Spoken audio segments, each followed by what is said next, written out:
Let's bring Douglas back in. Douglas, wait. I find it a little. I find it a little bit strange that he should deign to call himself, brazenly call himself, or at least imply he's some kind of champion for free speech or free expression. Look, I've probably got to answer that. You'll have noticed, and all of your viewers will have noticed, that this Islamist lunatic in your studio can't answer the basic question. Let's try it again and make it simple for you.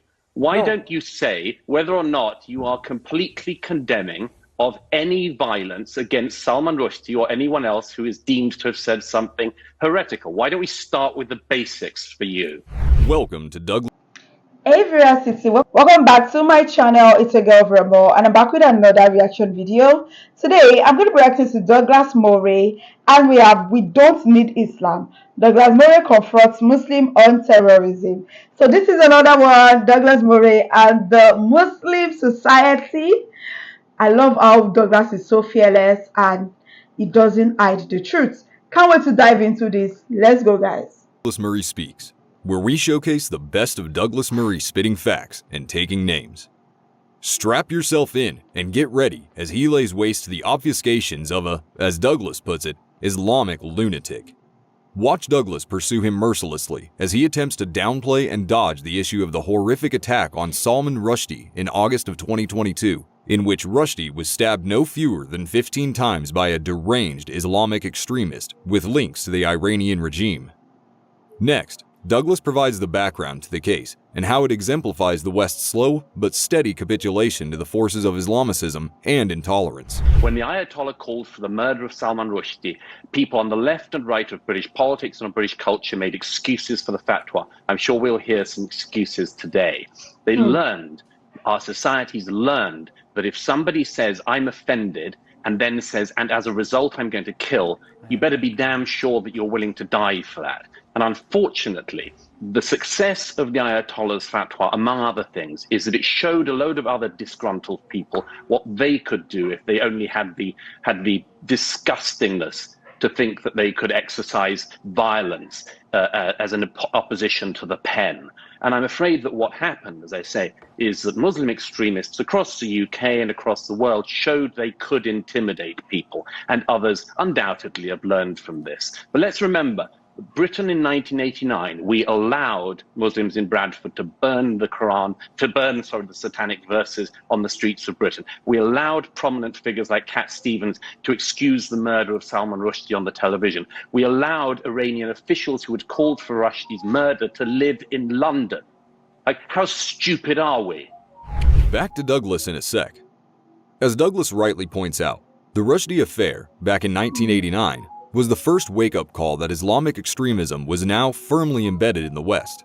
But rather than waking up and taking the required action, our leaders closed their eyes and hoped it would all go away by pandering to the Muslim community. How would the West be different now if our political elites had dealt with the Rushdie affair as they should have way back then? Next, Douglas's Muslim opponent does everything he can to avoid answering a simple question so as not to expose himself as a shameless supporter of terrorist violence. The Iranian government over the weekend said Rushdie was to blame for being attacked. That is completely and utterly despicable, isn't it?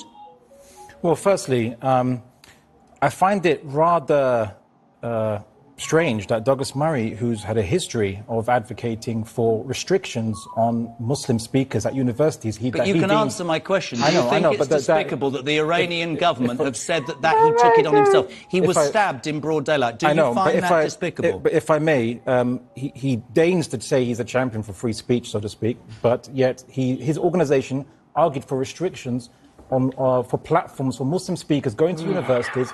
He wanted to ban the burqa in public buildings and a kind of social ban on it in public. So for him, and argued that conditions for Muslims in Europe must be made harder across the board. Let's bring Douglas back in. Douglas, wait. I find it a little. I find it a little bit strange that he should deign to call himself, brazenly call himself, or at least imply he's some kind of champion for free speech or free expression. Look, I've probably got to answer that. You'll have noticed, and all of your viewers will have noticed, that this Islamist lunatic in your studio can't answer the basic question. Back to Douglas shortly. Talk about dodging the question. Exactly. Whether he supports the Islamic Republic of Iran isn't really the point here. The point is, Why is it that when any Muslim is faced with even the slightest criticism of the actions of other Muslims or the teachings of the Quran, they all close ranks and refuse to admit the problem? Can a community incapable of self-criticism ever really integrate into Western liberal democratic societies in which open-mindedness and the ability to change one's mind are core intrinsic values? Next, we see Douglas finally take off the gloves and lay into this lunatic with the contempt he deserves. Isn't the whole basis of the Western system based on people's free will? Do you believe that man would have gone and stabbed Salman Rushdie unless he had been encouraged, incentivized, galvanized, whatever words you want, from people, the Iranian government, who say Salman Rushdie is to blame? I'm putting a fatwa on his head. The only person to blame for the knifing of Salman Rushdie is the assailant himself. Not the Iranian regime who put the fatwa on him in the first place. Well, unless you can demonstrate that they were specifically colluding or they sent an agent. They said he was to blame. He was in communication with the Iranian Revolutionary Guard. That's their opinion, right? But I'm only here to talk about, if you're asking me who's to blame, I say the assailant, much like Douglas Murray said that the Christchurch killer, the one who massacred the Muslims in the mosque, but only the killer was to blame, not those who radicalized him into viewing Muslims as a threat to the West. What you'll find is that if somebody put millions of dollars on someone's head, yours, for instance, or mine, and somebody then attacked us, you would think that the person who had put millions of dollars on our head would bear some responsibility. But because you're such a dishonest weasel, you're not even willing to do that. You're not even willing to do the basic thing of condemning the attack. Sticks and stones, Douglas Murray, sticks and stones. Why don't we You need to demonstrate that the person was motivated by the reward.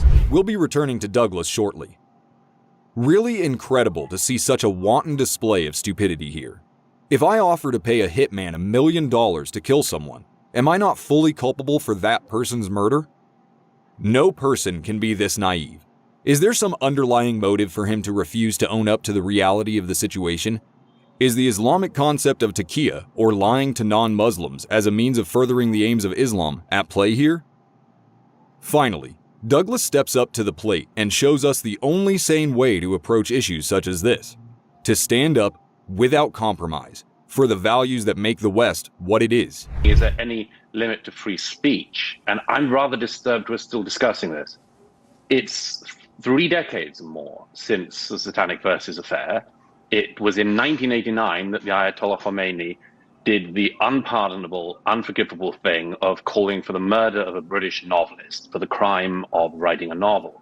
And we had these debates back then. Where are the limits to free speech? Has Mr. Rushdie committed a crime as well as the Ayatollah? And a lot more guff like that. I'm rather disturbed that in all of the decades since, with all of the people who've been killed for asserting their right to free speech, or asserting their right to say what they think, and for the rest of us to hear it, that we're still at this elementary playground level of discussion. I'm sorry to say that, but this is a long answered question. Our societies have perfectly good incitement laws in place. The rest of it, I'm sorry, no, we're not adapting our own speech codes. We're not going to make ourselves more sensitive to people who famously burn books that they can't even read. I mean, the Ayatollah Khomeini had never even read the Satanic Verses when he asked Muslims around the world to kill Salman Rushdie. It's an unpardonable thing that has happened. It is extraordinary to me that we're still having this discussion. We had the same discussion 7 years ago when the cartoonists of Charlie Hebdo were being murdered. We had the same discussion in all of these decades, and it's Muslims and non-Muslims who've been attacked. And we in the West still have this pathetic discussion about, what are the limits of free speech? Really, we've got to get better than that. If you enjoyed this... Oh my goodness. I can't believe that actually happened. Someone was stabbed just because of something is said. But why? In broad daylight, in the 21st century. And the person he got away with it. Really? What is this world really turning into? They were asking this man a question and he couldn't even answer. But he was beating around the bush. And I support Douglas Murray. We don't need Islam. Because it is all about brutality. Killings here and there. Terrorism, what is it? Haven't you done enough? The pain, the torture, the torment. Is it until you take our lives? Muslims, is it until you take our lives? Muslim extremists, we don't want Islam anymore. Take it away with you. So now there's nothing like free speech. Imagine, just because of a speech he made, stabbed him. Why? I think Douglas is the only person willing to talk about this whole Muslim terrorism situation. Most people are scared to talk, but not Douglas. We do not need Islam, and that is true. Honestly, we are so lucky to have people like Douglas who are so bold and brave, have the courage, the ability, and the intelligence to speak out the truth for all of us. Islam is all about violence.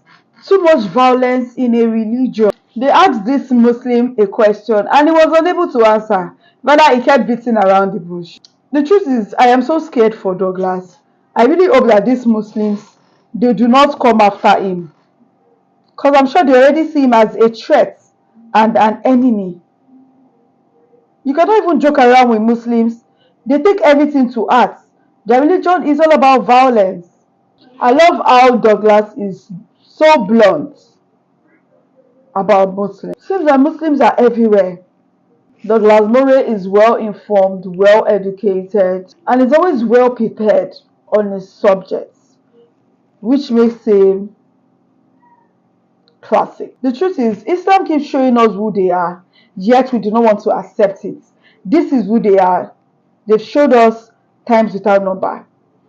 What do you guys think about this video? What are your thoughts? Drop a comment down below. I totally enjoyed this.